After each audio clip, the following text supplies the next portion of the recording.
कौसल्या सुप्रजा रामपूर्वा सन्ध्या प्रवर्तते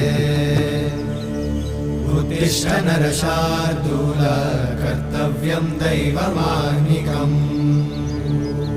उत्तिष्ठोत्तिष्ठ गोविन्द उत्तिष्ठ गरुडध्वज उत्तिष्ठ कमलाकान्त त्रैलोक्यं मङ्गलं कुरु उत्तिष्ठोत्तिष्ठ गोविन्द उत्तिष्ठ गरुडध्वज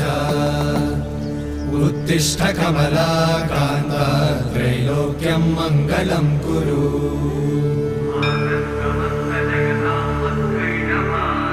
मातः समस्त जगतां मधुकैटभारे वक्षो विहारिणि मनोहर दिव्यमूर्ते श्रीस्वामि निश्चित जनप्रिय दानशीले श्रीवेङ्कटेश दयिते तव सुप्रभातम्।